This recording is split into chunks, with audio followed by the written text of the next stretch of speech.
do this. I want to be a bingo caller. Oh no, look at him.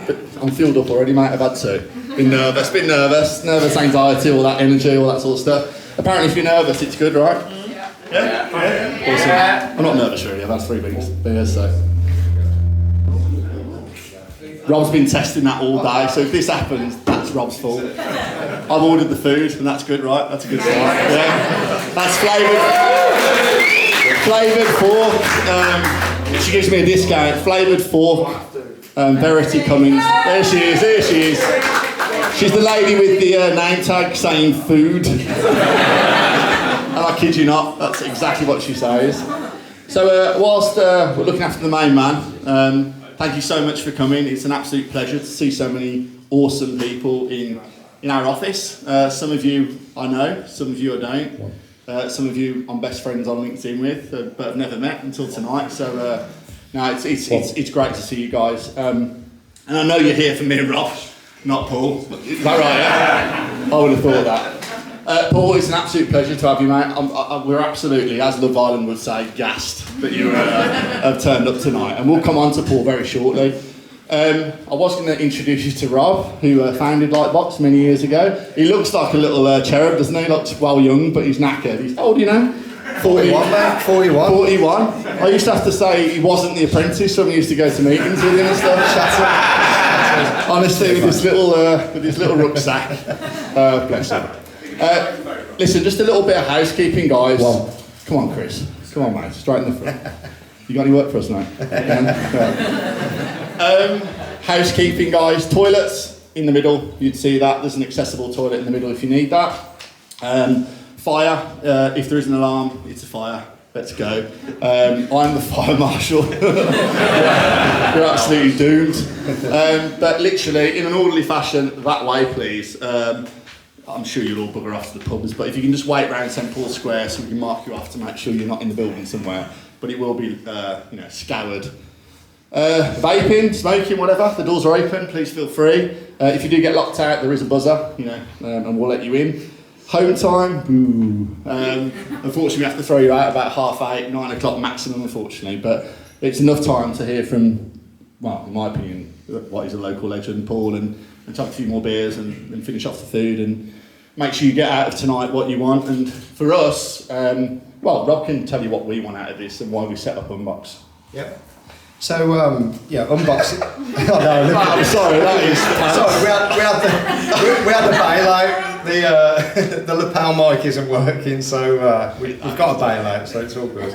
First event and all that. Unbox is about bringing great people together, yourselves, and we really appreciate you supporting us. But to hear about the business journeys of people like Paul, who have been there, done it, really successful, and are still doing it today. So I guess that's a really nice introduction to Paul, and welcome. And we really appreciate you coming down to tell your story and share it with this great audience. No, thanks guys. Thanks for everything. I mean, it's a pleasure. Top man. Let's get on with it. Let's get a round of applause already. We did order those a pair of t-shirts, but they didn't come. I promise. No, too big. Too big, mate. Stacked. Anyway, listen. So let's get it on, yeah. I'm not going to talk verbatim at you, Paul, but I think it's really important that you tell the people here, including me and Rob, your journey, because to me it's fascinating. So your LinkedIn actually starts in 1992, 30 years ago that is. Obviously LinkedIn weren't around 30 years ago, but obviously he's put his job history on. But let's leave business for now, I think, and if we can, let's get back to the young Paul Richardson. Tell us a little bit more about your early days, mate. So, starting from sort of when I was born, I think it's a quite interesting bit, because I think it sort of gives you context of someone who's got to where I've got, and I've been very lucky in certain respects. But you can come from absolutely nothing. It doesn't matter where you come from or your circumstances. So back in 1959, you're supposed to say no. My mum and my dad was a bit of a lad, and he was a market trader. I think my mum worked at Butlins or somewhere like that, and she got pregnant. They're not married or anything. Told my dad, and basically he legged it. He's done. So in those days it was not the thing to do. But she decided I'm going to go to an orphanage. So she went to the orphanage to give birth. It was in Lordswood Road, so quite posh. When I came out, she saw these blue eyes and said, I can't give them away. So she took it back to her mum and dad's. That was a really big move back in those days. And her dad supported her, but her mum basically disowned her, but she still lived at the house. So that was like the first thing. It was like quite, I could have been adopted by someone else. I could have gone on a completely separate journey. I could be anywhere in the world or whatever. So, that's a real interesting start. The first place that they lived, my dad came back, by the way, eventually. My granddad was a bit of a lad and threatened him and said, if any more funny business, and I'm going to break your legs and all that sort of stuff. And he stuck around. But the first place that we lived, my mum told me not so long back actually. She comes out with these gems. She's 91, and all of a sudden she'll come out with some gem. And was the back. He had a van of some description. It wasn't a transit van because it was way back. With a 2-berth caravan, and it was on a pub car park in Cannock. She didn't know where he got the caravan from. She hadn't got a clue. But that was the first place we ever lived. So from there on, I had 2 sisters and a brother. I didn't get married till the last brother came along 6 years later. But he was always, my dad was a bit of a lad, as I said, he was a market trader, and ended up along the way in and out of prison. So I think he went 3 times, and my mum said to him, if you go again, I'm not waiting around for you. So again, that's the way that story goes is for me, is you just don't know where you're going, you don't, wherever you come from. It's the sliding doors moment. So that's really well back in my very early days. Yeah. So just going back to those days before business, what were you like as a person? Were you driven? Were you, did you know what you wanted to do? Was it like single-minded? No, I was really really shy. I had a stammer, so I was small lad. I'm not very tall, insignificant. But I think what changed me was actually my dad going to prison, because I was the eldest. And I do remember at 9 or 10 years old, Christmas Eve, putting the presents out with my mum, as being Santa. So, I knew Santa didn't exist for about 8 or 9 years old. But I think it automatically made me grow up quickly, automatically made me very protective. And, I was very work-driven when my dad did come out and did see the light. He was a hard worker. He wasn't, a really talented businessman, but he was a hard worker. So I loved it. That was in waste, wasn't it? No, initially his first thing he did, after not being a very good criminal, was to was he got a grocery store, and in fact it was just round the corner from here in Hockley. And that was the very first, next door to the Jeweller's Arms pub. Yeah. Just round the corner. Yeah. So that was their first place, and then he went from there and eventually got what coffee houses they were called in the day, so he baked and eggs and that sort of thing.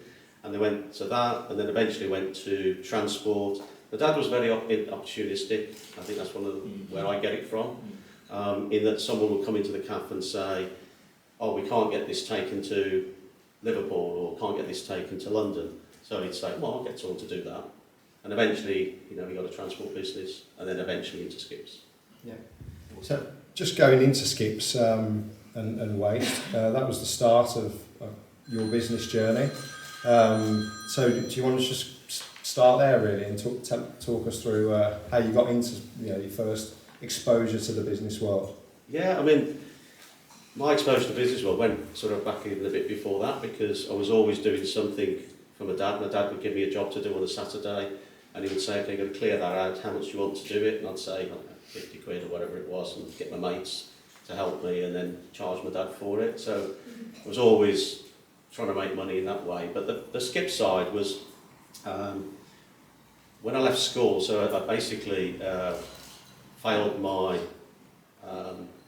GCSE, O-levels at the time, they're O-levels and GCSEs now, sorry.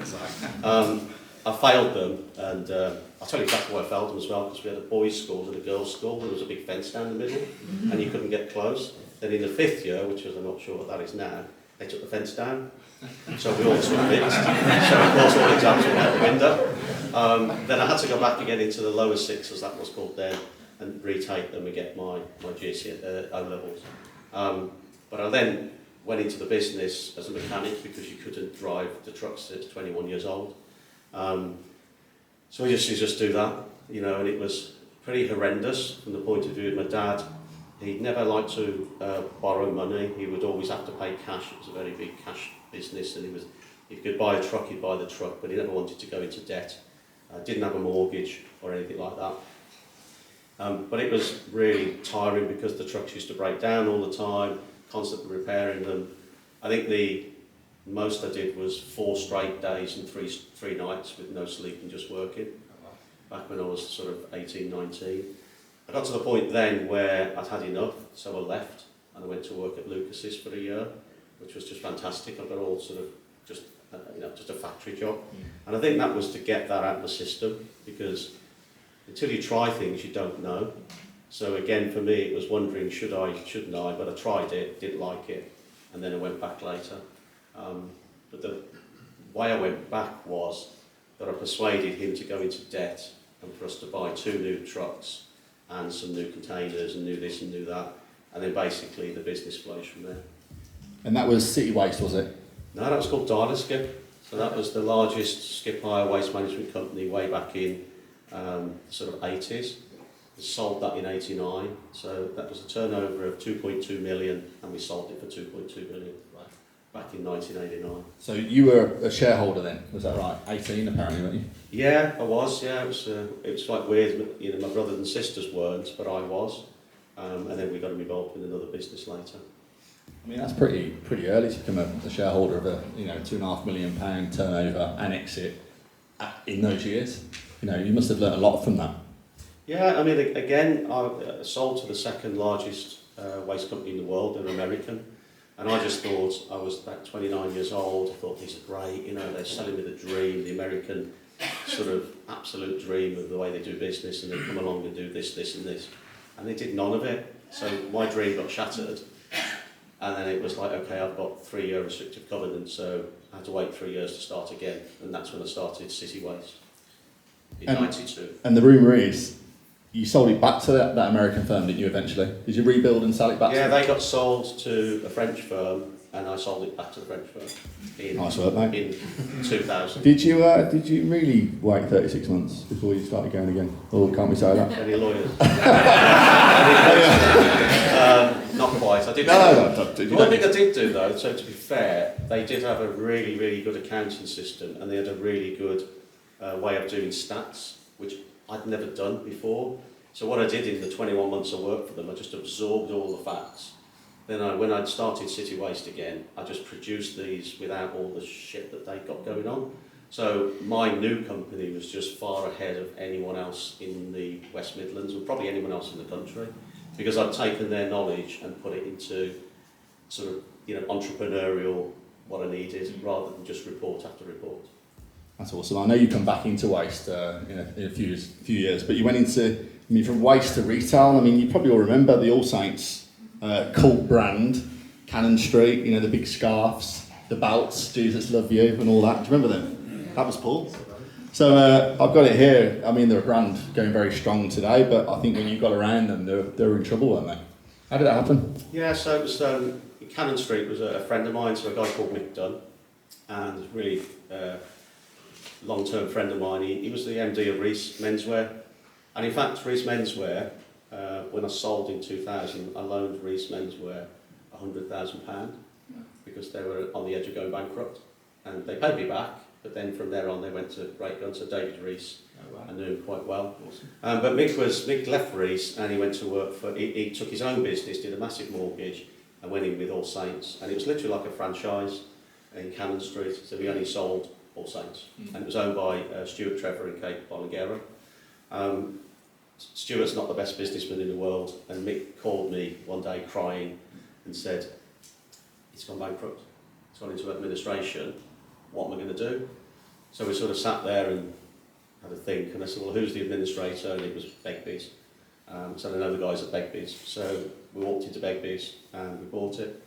So we bought £485,000 for the stock, 6 shops, the leases for the shops, and I paid 85,000 for it. Wow. Wow. So, and it was then 6 shops, we took it up to 12. I mean, I take no credit for that, to be honest. It was Mick, and we did a deal where they had shares, Stuart had shares. So they did the work, really. I just orchestrated some of the finances and fronted it and helped to get on its feet. And I sold my portion to the guy who owned Karen Millen. I can't remember what it was from. Karen Millen he owned.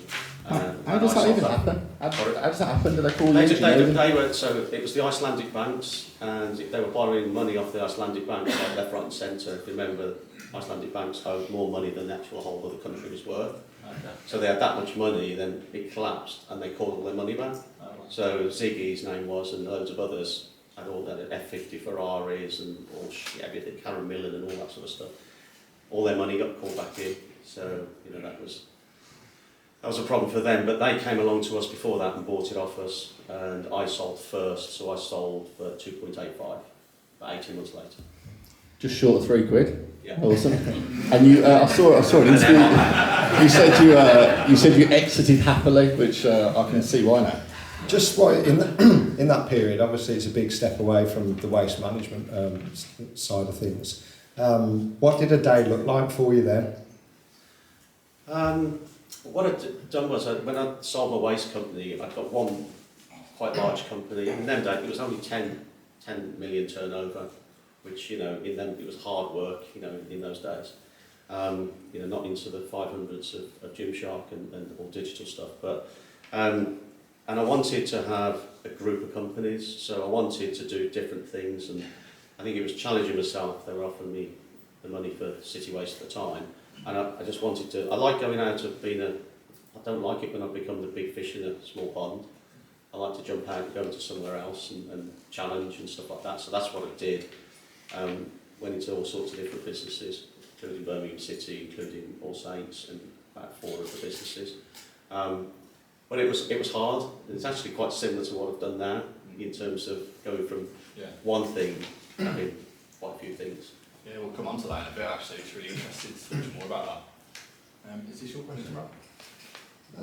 Is You it? probably asked that actually. Well, yeah, I have, yeah. Into football. We're straight into football. This is what I wanted to ask, mate. Blue Noses, Birmingham City. Yay. Villa fans? Yeah. There we go. Show them out, guys. So we're talking waste, skips, we're talking retail, all them fancy scarves, and then you land in football. 2002, I believe, Paul. Paul's director of Birmingham City FC, and I think you're also on the PLC board, weren't you, at one point? Yeah. I mean, again, the story there was I'd sold the company. I knew a guy called Simon Bradley, who was the commercial director, knew them really well. I did all the waste out of there and really got on well with them. And it was a time when David Sullivan was getting a lot of stick and wanted to sell it for 20 million.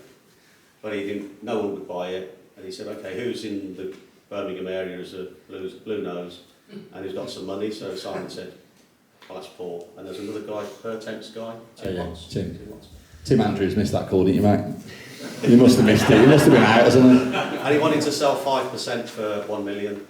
So it's the Simon sent me that. I think it was Karen Brady who sent me the letter in them days. I think it might have been a lot, sure. And I thought, well, I've never met her, so what can happen? I'll go and have a meeting with her. So I had a meeting with her, and that's when she said, well, I want 1 million for 5%, and I was like, no, not a hope in hell. And I said, it's just not what I'm going to do. And she said, well, make me an offer. So I said, okay, I'll go away and think about it. So I sat there for ages and ages and ages thinking, what shall I do? And I thought, well, 100,000, be cheeky. So got in touch with her again and said, I had lunch with her, so I'll give you 100,000. And she went off, so give me a minute, she went off and she came back. She says, he'll accept. But again, a boyhood dream of Tim and I were talking about it earlier, but she said, but we don't want to go onto the football club board because there's 2 boards with a PLC football club. Will you go on the PLC board?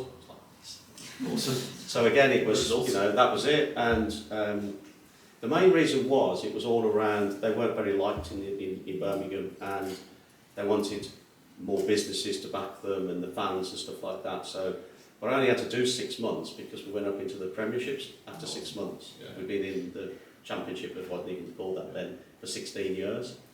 So I went up and then it was easy. It was just like, everyone was like, yeah. 2003 that was, wasn't it, Cobb? Do you remember 2003? Darren Two, was it? Darren 2002. Carter. What was your first game? It was, I remember the first Think I Premiership know. game. No, first other game I think was Millwall. Okay. And the first Prem game was Arsenal away. Who scored?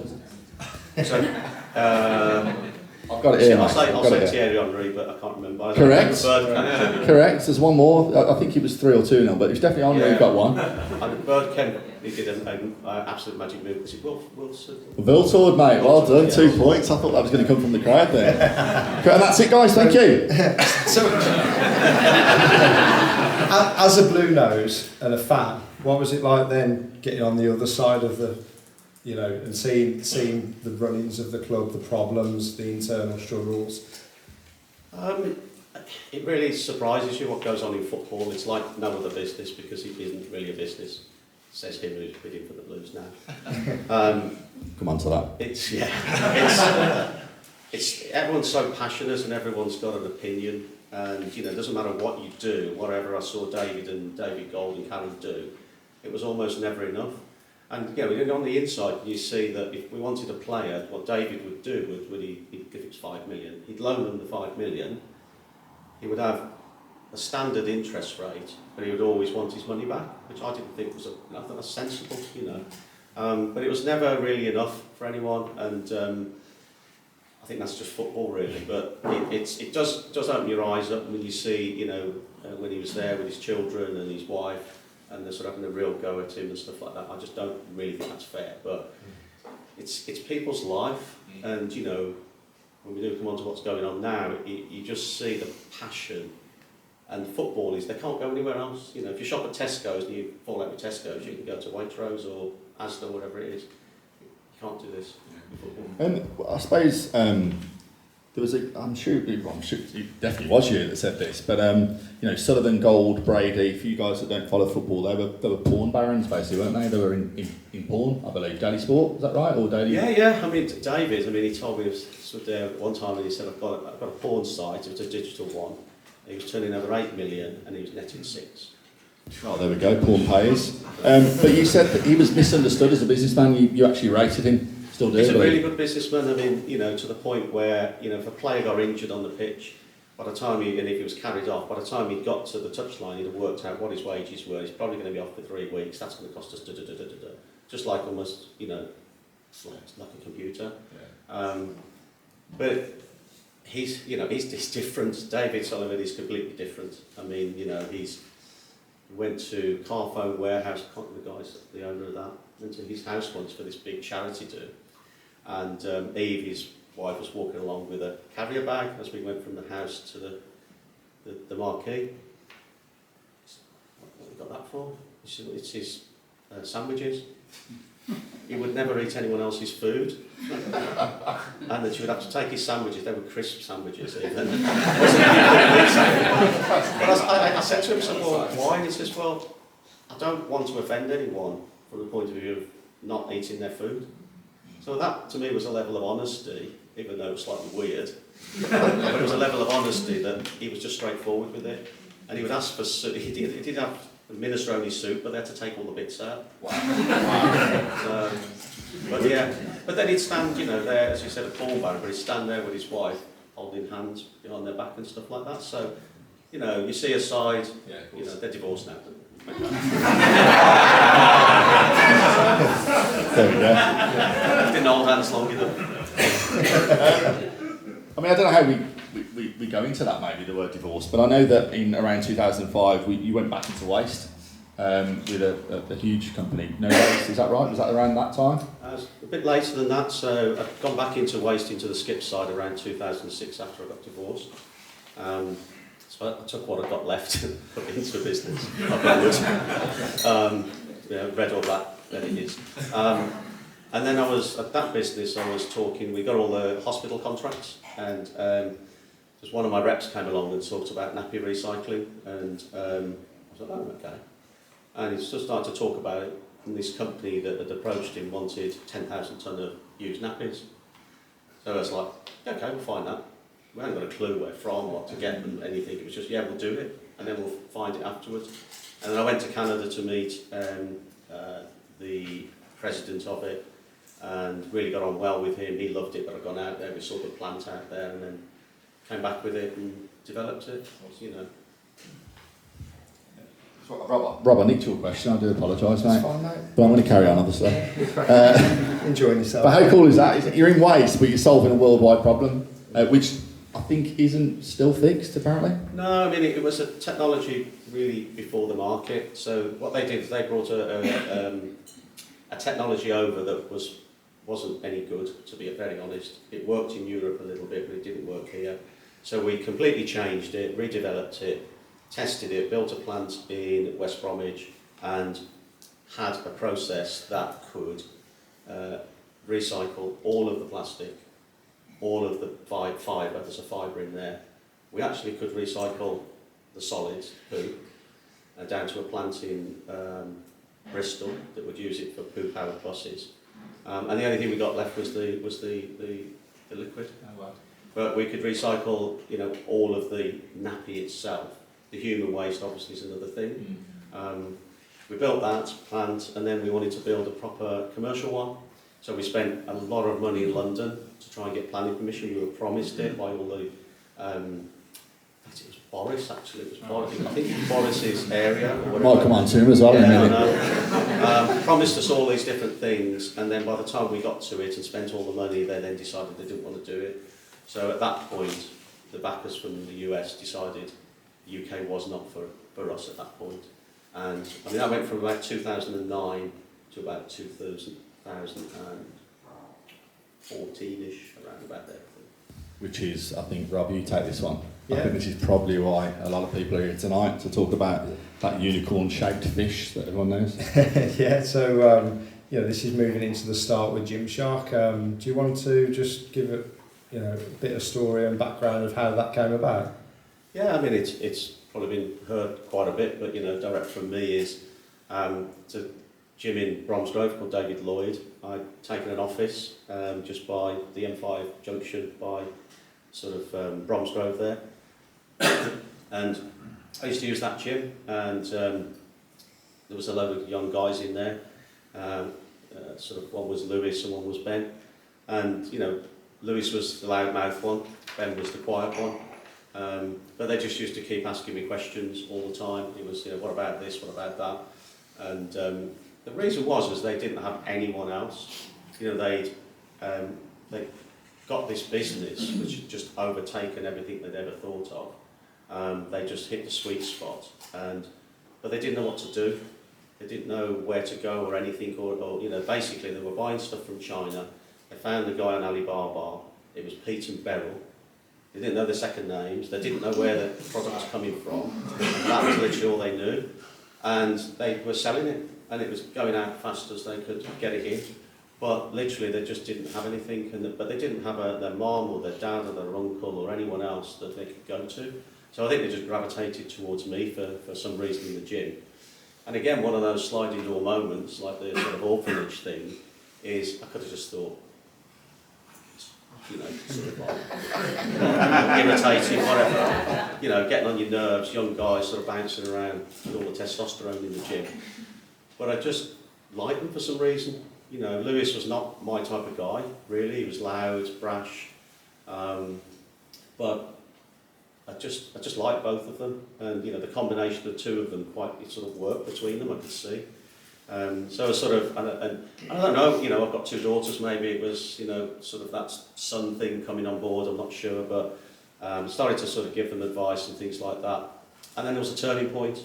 They ordered a massive amount of stock from Pete and Beryl. That's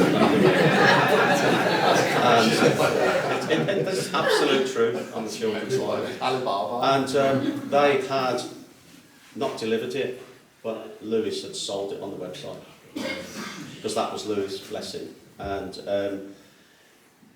basically Ben hadn't slept for 2 or 3 days and was looking really ill. So I sort of said to them, look, you know, we need to do something about this. Made some inquiries with a mate of mine who could get stuff from Turkey, which was to do with the old All Saints thing, and arranged a meeting in my office because they hadn't got an office. They got a factory unit where the warehouse was. They got a tiny little office about 6 foot square that was always just like, it was like going into some teenager's bedroom type of stuff. Just stuff everywhere. You couldn't have a meeting there. So we used to have meetings in my office in the end, at the no waste office at the time. Okay.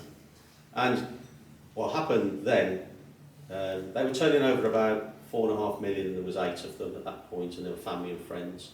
And I arranged for these guys to come along, and in walks the guys and their consultant. So I'm Ben and Lucy's consultant. The other consultant for the other guys was Steve Hewitt. So didn't know Steve, except I knew him from, he was at David Lloyd as well. So he was, he'd been there. I just nodded to him in the gym and that sort of stuff. Didn't really know him, but when he spoke, I just knew he knew everything about it. He'd worked for Reebok. He'd worked for all of them. He knew exactly what he was talking about. So when the meeting went well and we arranged some Turkish stuff and whatever was happening, got a bit of relief there. And then I said to Steve, can you stay behind? And that's when I sort of had a real good chat with him. And I went straight to the guys and said, we need to take this guy out. So that was the Steve Hewitt story. So you formed a bit of a team. What would you say, what was the dynamic? Who played to the strengths and what were they? It was a terrible dynamic at first because there was 2 of them and 2 of us in a sense. And what happened was we got Steve did a day, then he was doing 2 days, then I told him he needed to be their MD, and eventually I went there as well. I think it was 2016 or about then, somewhere around about then, 15, 16. But it was us against them. Steve was more in the day-to-day. I probably hadn't finished my no-waste business at that point, so he was having battles with them. And there was a pivotal point where I was on holiday in Cyprus and spent the whole holiday persuading him to stay, because the 2 of them, they had R8s, but they had to have the matching cars, they had to have a matching ring, they'd have a matching coat, everything was matching because there was 2 of them. That dynamic was really tough, to be fair, because it was a constant battle, and the founder's card, as we all used to call it, used to come out quite often, and we couldn't really do much about it. I mean, the question here is what impressed you about Ben and Lewis. I think you've answered that, but I think what got you through then? I listened to you talk about Ben's vision, and that actually when you first met him, you knocked him about that. The vision was something around that Gymshark will change people's lives. Yeah, there was a couple of them really. Again, in that office, sort of said to him, what do you want to do? What do you want this business to be? Do you want it to be lifestyle? Do you want it to be something different? Because it's going to be a really good lifestyle business. There was cash floating around, there was all sorts of different things that happens in business apparently. And they said to me straight away, literally in unison, want to be as big as Under Armour. So I said, okay, you need to sit down. Pretty big. And yeah, but I think that's good because they knew what they wanted. They didn't hesitate, it was boom, which I like. But I said, this is what's going to have to change. There's going to be procedures, there's going to be this, there's going to be that, there's going to be, to take people on that are much better than you. And if you want to do that, then the business can grow. But if you don't want, stay as you are, earn really good money, and go from there. So that was that. How did you identify responsibility? Because obviously there's 4 people there having battles, trying to run the business.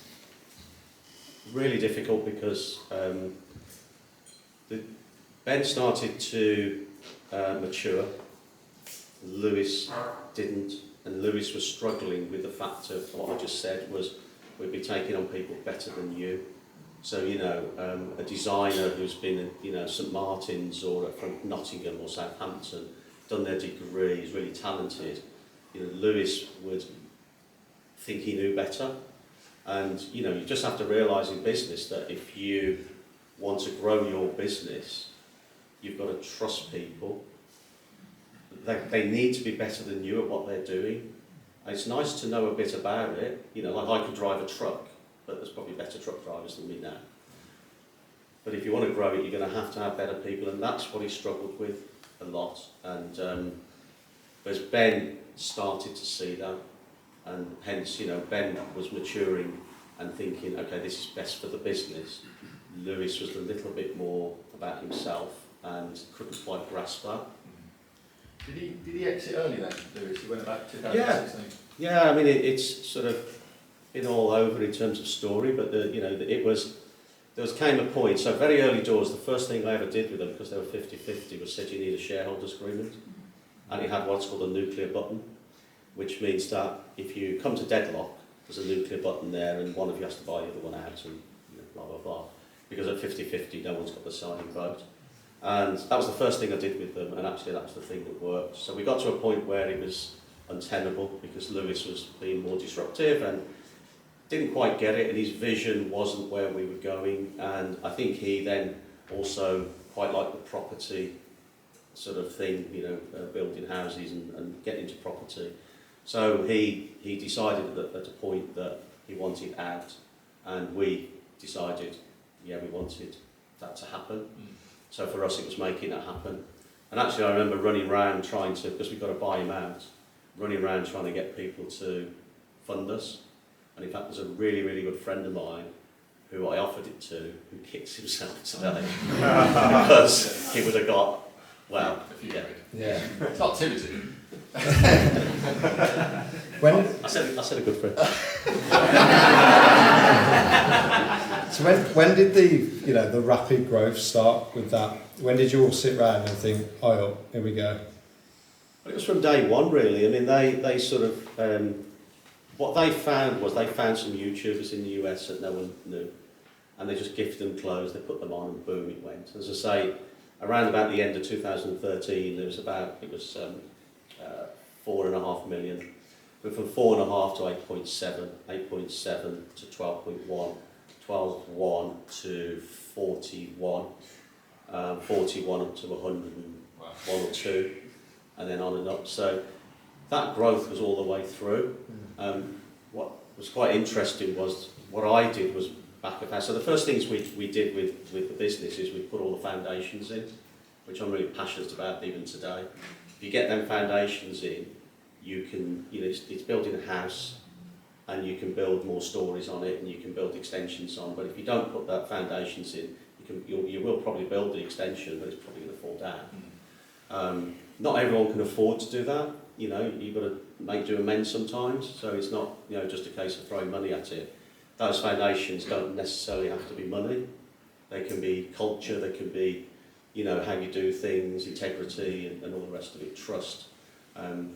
But again, that's what me and Steve did, but we're very fortunate to have that I could do all that in the background. And in fact, the year we went from 13.1 to 41 was the year we exited Lewis first. He sold part of his shares and came out of the business. So he wasn't completely out of the business, he was out of it in terms of all the day-to-day. It was name only, and So he was around when the unicorn thing hit as well? So what we did there was, again it's well documented, so it's no secret, is that, because I think Ben did a YouTube on it, we were going for a money raise, and we bought Lewis out like the minute before we did our bit. So we bought his for X and then brought GA in for Y. Yeah, that was. So you touched on the YouTubers and the influencers. What kind of handful of things would you attribute to that level of growth? I think Gymshark's a one-off, and I think people have to be really careful about trying to imitate it now, and there's lots of people do. Literally every sort of traffic light was on green. We were making enough money that we could do things. So I was in the background, and as I say, exiting, a major shareholder in a time when you're going from 13 to 41, making profit, being on fast track, is incredible, because I did most of that. At one point, I think I had 7 lawyers working for me and everything, we were getting everything going. But the guys could concentrate on the business.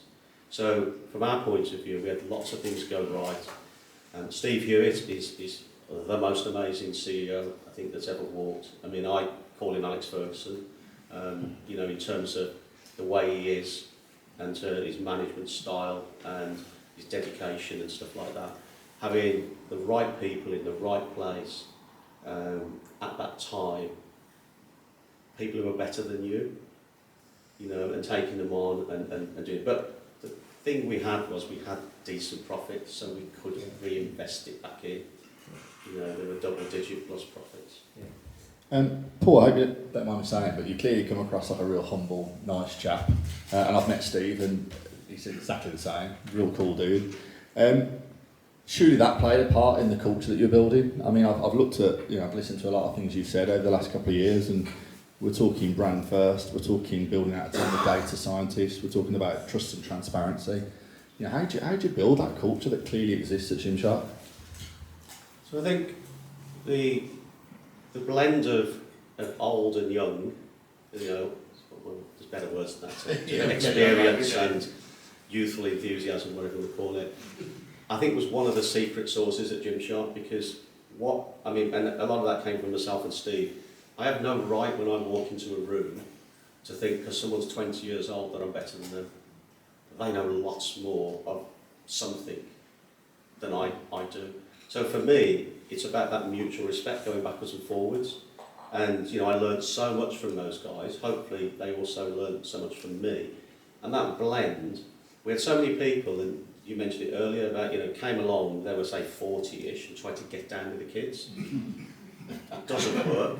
Just be yourself. just be yourself. You don't need to be anything else, because they will respect you being yourself and not trying to be down with the kids. Or it could be the other way around. And I think that was one of the things at Gymshark that was really special, was that culture then sort of developed along the way. It was a level of transparency. So, on a monthly basis, we used to present all the numbers. Everyone knew the profitability of the company, every single person that was in there. The transparency up to the point you can be. People say, we're fully transparent. Well, does everyone know what each other earns? No. I don't think that's a healthy thing if they did. I think it would spark things off. But culture, in my opinion, it cultivates itself. And every time you add a new person into the business, that culture slightly changes. And you just got to keep having the same values along the way, and realising not every single person is the same. Not every single person is going to work 15 hours a day. Not every single person's a superstar. So again, talk about football, they're not all the same, are they, in a team? They've got different attributes to make a team. And for me, it's about, I always use the orchestra one, which I think is great. Trombone player on their own, get a tune. Yeah. But when you put them with the rest, you're going to get, a band and everything else. Yeah. Just when you are through that rapid growth, when you are building teams of disciplines that you probably don't know much about, I'll take the data team, building a data team, data scientists, all this, to understand the customer, of 40 people. How did you do that? How did you go about building teams of people when, I'm guessing you're not a data scientist, neither was anybody else on the management team. How did you go about doing that? So you bring people in that are, yeah, and to help you. So again, you're relying on people to do that for you, so you have an element of trust with them. Having really, really good people. Sometimes that comes from the bottom up, sometimes it's top down. It doesn't really matter. People do it in different ways. But, hiring the best possible people. There's two areas. I mean, we used to go along the route of, capability and culture. And we always used to go culture first, culture first. It's actually wrong.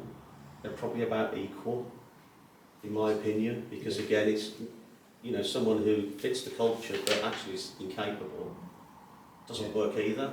So for me, they're sort of hand in hand always, and that can be difficult when you make mistakes, and just do that quickly if you've made a mistake.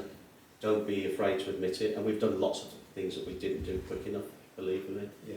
And afterwards, when you look back, you put people in positions because they were there at the start, and you're like, I'll keep him or her because they've been here 8 years or 9 years. That doesn't work for them. and it doesn't work for you in the long term. So you have to make that decision to say, okay, fine, I'm not going to treat them with disrespect. I'm not just going to say, right, you've got them.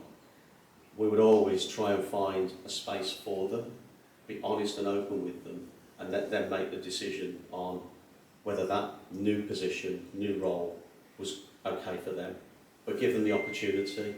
You know, they don't just discard them and chuck them away because they didn't grow with you or are not quite capable, because you can't just train people all the time. Yeah. You know, there's levels, as I said, someone who can be involved in the business at 10 million who's not very good at 100 million because there's different disciplines. Yeah. I mean, we could talk about Gymshark all night, couldn't we? I mean, I'd really love to spend some time talking about what you do now. I mean, you're the brand there. It's Hera, right? It's Hera or Hera, I call it Okay, Hera. Hera, me too. I've been a fan of Hera for a while as well, mate, to be fair. If you ever need any sort of 40-year-old influencers or whatever, I'll call you. To help you out, mate. You want to kill the brand? I want to kill the brand, see how that goes down. Yeah, your daughter will kill me. I mean, but yeah, so from Gymshark to another sort of potentially massive brand, how did that happen? So it was owned, Hera was originally made famous by skinny jeans, sort of invented the skinny jeans. And Ash White, is another lad, quite similar to Lewis Morgan in that sort of mindset. Came from nothing, you know, started with a few £100 and you know, did really, really well. Got the jeans and his t-shirts on some of the Geordie Shore guys, and then that was the very early Geordie Shore days. And then boom, he did the same. So similar to the Gymshark thing, that's what happened there. So again, it's at a time when influencers were that sort of influential. Ash, again, didn't trust people enough to take people on that were better than him. And he got to the point where he got involved with two guys who said to him, we can source all of your product much cheaper than you get in and much better, etc., etc. We want all of your business. So what Ash did was he ordered twice his current turnover in product, so to the tune of about £2 million. And what happened was, by the time it came, it was late arriving, it was substandard, etc., etc., etc. And consequently, he had £2 million worth of stock that really wasn't saleable at full price or even half price or less. He tried to sue them. He was not successful. It ended up costing him about 500 grand to sue them, and he still had to pay the £2 million. So his decision, you know, unfortunately, with these guys, probably was the downfall of his business eventually, because he just couldn't keep up with paying for stock that he hadn't sold or had sold at, I think it was in 90% discount at one point to get rid of it. And he just, you know, was just like this. 2018, he approached us at Gymshark to sell it. We offered him a deal. He didn't take it. He now says that's the worst decision of his life because we were interested in it at that time. He then came back to me, back to us in August of last year, and said he wanted to sell it. It was at his wit's end. I asked Ben, "Are you interested?" And he's like, "No, I don't want to do that sort of thing anymore." And because I was moving out of Gymshark, that was all planned. I said I would like to have a go at it, and I bought it. I initially bought 70%. Ash kept 30 because he thought it was a good thing.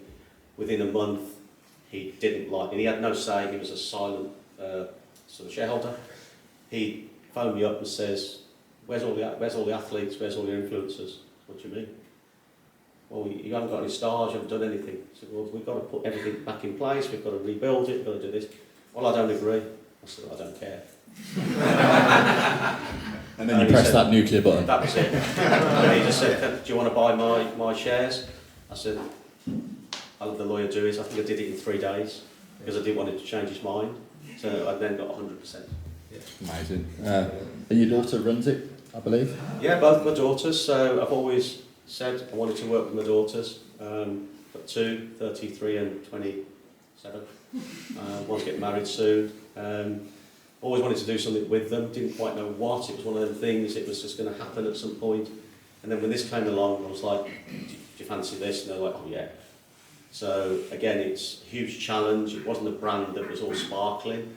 I sort of call it. It's like a wounded animal in the corner, and it needed his wounds healing, and it needed some food, and it needed some, you know, comfort and some love, and that's what Hera is, and that's what we've been doing. But yeah, working with them is amazing. It's watching them grow, watching them. You know, Holly is the sensible one. She's tough. She reminds me of Karen Brady, to be honest. Yeah, tough. And then Georgia's the PR, sort of slightly more fluffy one, and you know, creative and that. So the combination's working really well. Before you go, Paul, I know you're a busy guy. We have got you a little present to say thank you. One sec, mate. Thank you. No worries.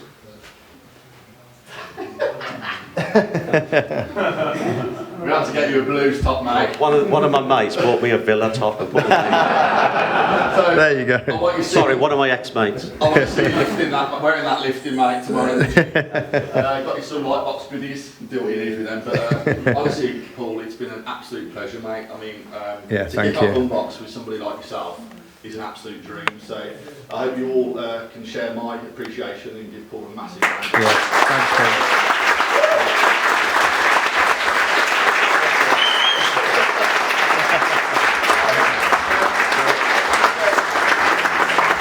Look at this, mate. Keep it going. Come on. What a legend. What a legend.